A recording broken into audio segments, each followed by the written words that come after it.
morning, good afternoon, good evening, wherever you're at in the world today. I thought about making this into a YouTube video, but I was like, you know what, let me just like make it a TikTok, because I love TikTok and I be on TikTok and I support TikTok. Yeah, not TikTok, but I love YouTube too. But I posted a video, probably it was like last year sometime, about how I was able to how I purchased 2 mobile homes for $1,500 and wholesaled them and got $10,000 from them. But I posted an ad on Craigslist saying that I buy and sell mobile homes, and to my surprise, people still check Craigslist for stuff. You know, they check it. So yeah, these glasses though. But anyway, I got a lead. Came in, there was a property manager who was managing a couple of properties here in Raleigh, North Carolina. She was like, hey, I got these 2 mobile homes. They need to be moved off this land because the land is going to be built on later on this year. Well, next year, which is now like 2022, because I closed on that deal last year in 2021, the summer. And I was like, cool, fine. Now, this deal actually took three months to close. The reason why it took 3 months to close because of myself. I was holding myself back. I was scared that nobody wanted to buy a 1980 something mobile home, even though they were in good condition. They needed some TLC, but they were in good condition. People were living in them a couple of months ago before they had to move out. So I had joint venture with someone and stuff like that. And to my surprise, when I like got out of my own way, the closing happened like so crazy, so fast. So I actually like joint venturing. You have some people that don't like to joint venture and stuff like that. I actually like joint venturing. That is my one and only deal that I had done, but I am working on closing and getting more other deals. So I had JV'd, joint ventured with another mobile home investor. I actually put down the money to get to buy the mobile homes, stuff like that. I got both of the titles, the keys, and everything. And she, on her end, since she was, she lived in a different state, so she was kind of doing like virtual wholesaling in a way, but I was like the boots on ground. She took it from there after like I secured the mobile homes, paid for them and everything, got the titles, and that whole process like was, whew, it was some work or whatever. I learned something that I did not come across or find in the mobile home groups that I'm in.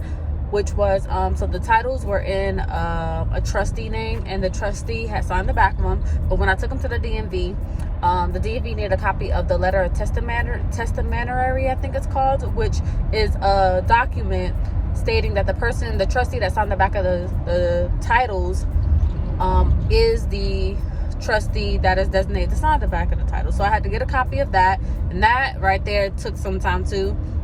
Me and my JV partner, we was brainstorming out, and we was like, you know, why don't we call down to the Register of Deeds and see if we can get a copy of it, because the trustee was out of town, and the secretary didn't know where this document was.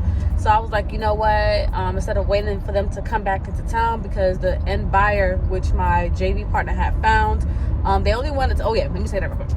JV partner found an end buyer, 2 at that. One was willing to pay more than what the initial end buyer was going to pay, and originally the first investor was going to only wanted 1, and we was like, no. She's like, no, it's like a package deal, you have to get both. So, you know, they negotiated, got it for 10, and the second investor was like, I'll give you 11 for it. And we was like, we'll let you know if the deal doesn't go through with the first investor. So anyway, after I took care of all the stuff at the DMV with getting the letter of testamentary, so I can get the title put in my name and stuff like that, I'm happy I did it this way, because if we would have sold those mobile homes without transferring the title over to my name, the investor would have had like a hard time getting the titles put in their name. So that's something that like I really don't hear a lot of people like run into.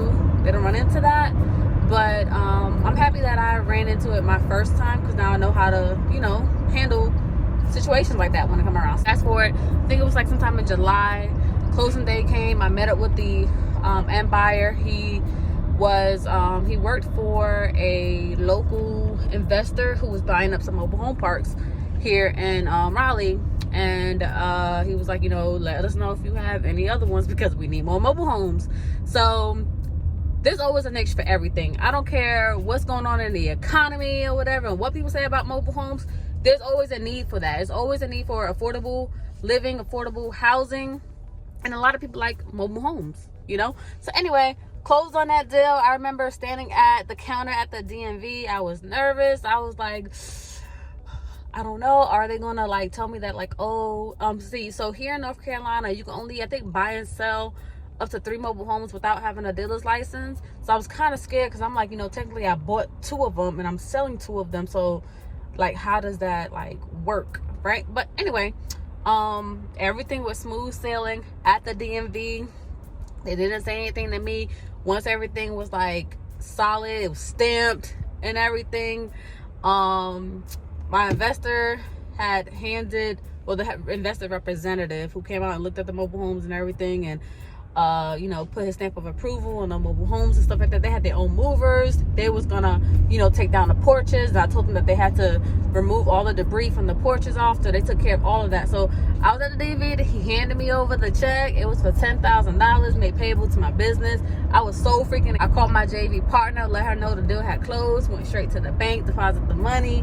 You know, sent her half. I had my half, and then I got on the phone with my mentors, Nicole Briscoe, Roxana, Calvin, and like I said, of course, I called my dad too, and I told him like, yeah, I closed my first deal. Like, it was just a great feeling, an amazing feeling, or whatever. I had a lot of stuff going on around that time and stuff, so like I had to like kind of put a stop to it in the meantime or whatever, but it doesn't mean that I laid it to rest. I got right back up and started doing started looking for more properties and stuff like that.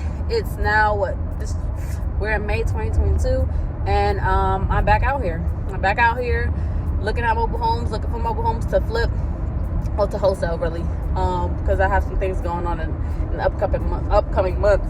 But that's a quick story on how I got into the mobile home investing community. Well, how I got my first mobile home wholesale deal. But yeah, I just wanted to share that with you guys or whatever. If you're looking for additional streams of income and ways to make money, look, let me tell you, mobile home investing, along with that, a couple of other things or whatever, is the way.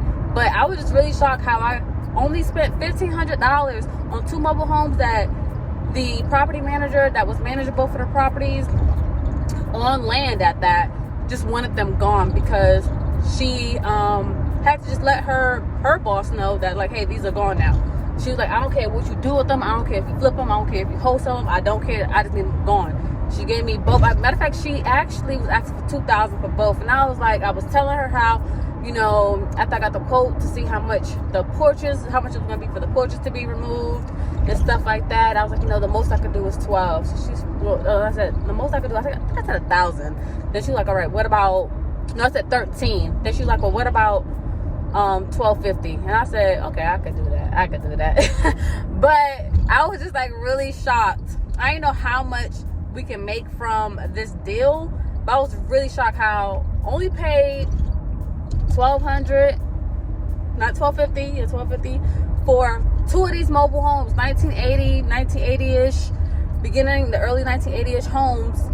Both had titles on them, free and clear and everything. It got $10,000 off of these homes, y'all. Even though I split it, was like a JV did, and I got like half of it and stuff like that, it still was money, y'all. It still was money. And it just showed me like how fast and quick it was, you know. Well, I mean, it took some time, but you know what I mean. But anyway, I hope the story inspires you to get out there, just do it. Just like do it scared, if you're scared. And you just never know what kind of opportunities God has out there for you, what kind of blessings, and how he's going to bless you. But good day. Bye.